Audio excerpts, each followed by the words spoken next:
Fidèle abonné de la salle Congo Télévision, c'est là depuis du moment auquel vous nous suivez. La santé n'est pas seulement l'absence de maladie, c'est un état de bien-être positif. Alors voilà pourquoi votre santé nous intéresse. Bienvenue dans votre émission La santé à tout prix. Aujourd'hui, nous allons parler de l'hypertension artérielle. Vous le savez très bien que moi, en tout cas, je ne peux pas vous parler de cette maladie parce que je ne suis pas professionnelle de ce qui concerne en tout cas cette maladie de la santé. En tout cas, je ne connais rien du tout dans ces domaines. Voilà pourquoi j'ai reçu pour vous un docteur. Il est généraliste, un médecin généraliste.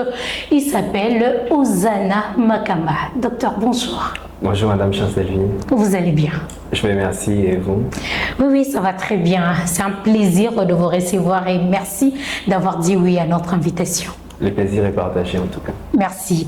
Alors, je précise, fidèle abonné de la salle Congo Télévision, que le docteur Ozana n'est pas seulement docteur, il a plusieurs casquettes. Il est prédicateur, il est écrivain, il est rappeur, il a beaucoup de casquettes. Je peux me limiter juste là. Mais aujourd'hui, la casquette qui nous intéresse, c'est sa casquette de médecin, vu que nous parlons de la santé. Alors, docteur, comme je l'avais dit tantôt, aujourd'hui, nous parlons de l'hypertension artérielle. Oui. Est-ce que vous pouvez nous expliquer qu'est-ce que l'hypertension artérielle? Bon, par définition, l'hypertension artérielle, c'est l'élévation de chiffres tensionnels au-delà de valeurs normales. Okay. C'est-à-dire, on se réfère à la pression artérielle systolique qui est strictement élevée à 140 mm de mercure et la pression artérielle diastolique qui est supérieure ou égale à 90 mm de mercure. Ok, alors quand on parle de l'hypertension, de l'autre côté on entend aussi parler de l'hypotension. Okay. Alors quand est-ce qu'on peut parler de l'hypertension? Quand est-ce qu'on peut parler de l'hypotension? C'est comme ça? Hyper, hypo? Exactement. Voilà. Et quand est-ce qu'on parle, on différencie ça? Déjà, nous avons parlé de valeur normale. L'hypertension artérielle, c'est lorsque la tension, le chiffre tensionnel est au-delà de valeur normale. Et l'hypotension, c'est lorsque les chiffres tensionnels sont en dessous de valeur normale, c'est-à-dire en dessous de 90 mm de mercure pour la pression artérielle systolique, inférieure à 60 mm de mercure pour la pression artérielle diastolique. D'accord. Alors, vous pouvez nous dire qu'est-ce qui cause l'hypertension artérielle? Déjà, il faut savoir qu'il existe l'hypertension artérielle essentielle ou primaire. Cela est dû à l'âge. Avec l'âge, le vaisseau sanguin connaissent un vieillissement. Et puisqu'il y a un vieillissement, il y a un rétrécissement de la lumière du calibre. Parlons de causes de l'hypertension artérielle. Là, nous touchons plus l'hypertension artérielle secondaire. Okay. Donc, secondaire à une maladie. Et dans la plupart des cas, c'est secondaire à une maladie rénale. L'hypertension peut être secondaire à une maladie endocrinienne. L'hypertension peut être secondaire à une maladie vasculaire. Et l'hypertension peut être secondaire à la prise de médicaments. Ok. Et quand est-ce qu'on comprend qu'on est atteint de cette maladie? Quels sont les symptômes en fait de cette maladie? L'hypertension artérielle est une maladie qui évolue à bas bruit. Okay. Cependant, lorsqu'il se présente de signes, dans la plupart des cas, nous sommes dans un contexte de complications. Okay. Et chaque organe va exprimer sa souffrance. C'est comme ça. Ok. Alors, quelles sont les personnes qui sont plus exposées à cette maladie?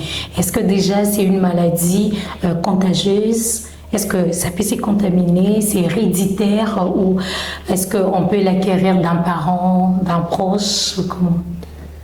Déjà, les maladies contagieuses, ce sont les maladies infectieuses. Les maladies infectieuses sont des maladies contagieuses. Cependant, l'hypertension artérielle est une maladie héréditaire. Okay. Les personnes exposées, ce sont ces personnes qui ont un antécédent familial. Ce sont ces personnes qui, à cause de certaines habitudes, par exemple les habitudes alimentaires, la prise des aliments trop salés, la prise d'alcool, certaines habitudes comme la prise du tabac, mais aussi les femmes enceintes peuvent faire l'hypertension artérielle que nous appelons la pré-éclampsie. Ok. Et est-ce qu'on peut guérir de cette maladie?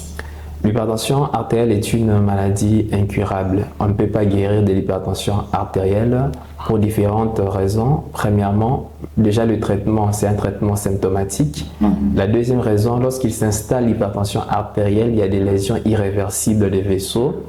Ce sont donc les raisons qui font à ce que l'on ne guérisse pas de l'hypertension artérielle. Ça va du même ordre avec l'asthme, la BPCO ou quelquefois même le VIH. Ok. Et alors, quelles sont les complications de cette maladie?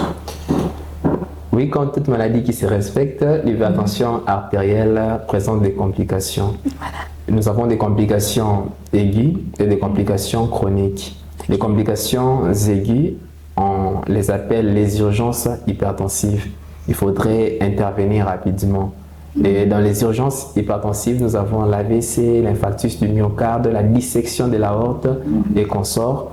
Dans les complications chroniques, nous avons la rétinopathie hypertensive, la cardiopathie hypertensive et ainsi de suite, la néphroangiosclérose aussi. Alors, quelles sont les mesures préventives de cette maladie? Qu'est-ce qu'on peut faire pour ne pas en tout cas être exposé à ces complications? À partir du moment où c'est génétique, c'est compliqué, mais il y a de ces habitudes qu'il faudrait observer. Par exemple, lorsque nous tombons dans ce que nous appelons les mesures hygiéno-diététiques, la diminution de la consommation de sel, la diminution de la consommation de l'alcool, la pratique des exercices physiques, ce sont des moyens préventifs contre l'hypertension artérielle. Ok. Alors, j'ai remarqué quelque chose, docteur. Je me demande, est-ce que vous suivez vraiment à la lettre, à la loupe, les patients souffrant de cette maladie? Parce que j'en connais plusieurs qui sont exposés dans de pratiques, vous venez de les citer, qui amènent d'ailleurs à des complications, telles que les alcools, les tabacs et autres.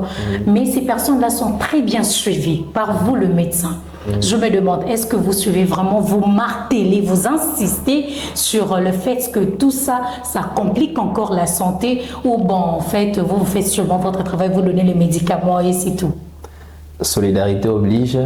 Nous, médecins, nous suivons les malades, mais après, il faudrait voir, il y a certains médecins qui ne martèlent peut-être pas. Et aussi, il y a des patients qui, malgré les efforts de médecins, continuent à désobéir si les leur sont édictés. Alors, quels conseils vous pouvez donner d'abord à ces patients-là têtus et après à tout le monde? J'ai aimé la façon dont vous avez défini la santé. C'est vraiment la définition de l'OMS. C'est vraiment une définition exacte. C'est un état de bien-être complet qui ne consiste pas seulement à l'absence d'une infirmité ou d'une maladie. Ce n'est pas parce que vous ne présentez pas des symptômes graves que vous ne devez pas prendre le médicament ou bien que vous ne devez pas suivre le mesure hygiéno-diététique. Donc si vous êtes atteint de cette entité, en tout cas, il faudrait observer les mesures hygiéno-diététiques dont nous avons fait mention et aussi respecter votre traitement. Alors, docteur, aujourd'hui, vous, de la médecine moderne, vous négligez et vous ne voulez même pas entendre parler de ce qui concerne la médecine traditionnelle. Mais pourtant, aujourd'hui, on attend de médecins praticiens qui disent que, bon, venez chez moi, je traite cette maladie. En tout cas, ça part, ça vous laisse tranquille. Est-ce que vous êtes pour ça? Est-ce que vous dites que vraiment c'est normal, ça arrive qu'une personne se guérisse aussi par les plantes naturelles que Dieu a créées et se guérir de l'hypertension? Eh bien, je pense qu'il y a un verset biblique qui dit « c'est à partir de feuilles que vous aurez votre guérison ». Okay. Les médicaments que nous utilisons proviennent des plantes, soit de l'écorce, soit des racines, ainsi de suite. L'avantage avec la médecine moderne, c'est que le principe actif est pris à une dose non toxique, à une dose acceptable. Cependant, lorsque vous prenez la plante de façon sec, de façon à ne pas surveiller le seuil de toxicité, c'est là que ça devient dangereux. C'est pourquoi dans certains cas, nous réussissons de nous recevons de patients qui viennent dans un tableau d'intoxication médicamenteuse, d'intoxication aux plantes médicinales. Okay. Intoxication plantes médicinales, cela est dû aux feuilles, à la racine, à l'écorce, ainsi de suite. Alors, qu'est-ce qui arrive après à ces patients-là? Avec les intoxications aux plantes médicinales, souvent c'est les reins qui en souffrent. Okay. Vraiment, on en connaît des enfants qui sont morts dans ces genres de tableaux. Ok. Oui. Et alors, nous sommes déjà à la fin. Je ne peux pas vous laisser en tout cas partir comme ça. Si vous pouvez saluer 3 ou 4 personnes. Vraiment, je salue mon père spirituel, le pasteur Malonda Jean-Pierre. Je salue une personne qui a beaucoup marqué ma vie, Maman Félie.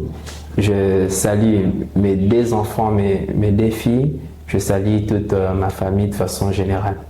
Voilà. Waouh, ça fait vraiment pitié, hein? Il faut vraiment nous suivre. Merci beaucoup, docteur, et je pense que ce n'est pas la dernière fois. Vous allez encore nous revenir pour sauver des vies. Exactement. Voilà. Merci beaucoup, fidèles abonnés de la salle Congo Télévision. Comme on dit, le bonne chose ne dure jamais. Nous sommes déjà à la fin de cette émission. Je rappelle que je reçu pour vous les docteurs Ozana Makamba et le médecin généraliste. Et avec lui, nous avons parlé de l'hypertension artérielle. Alors aujourd'hui déjà, on s'est dit au revoir et on se donne rendez-vous pour un prochain numéro. Bye bye.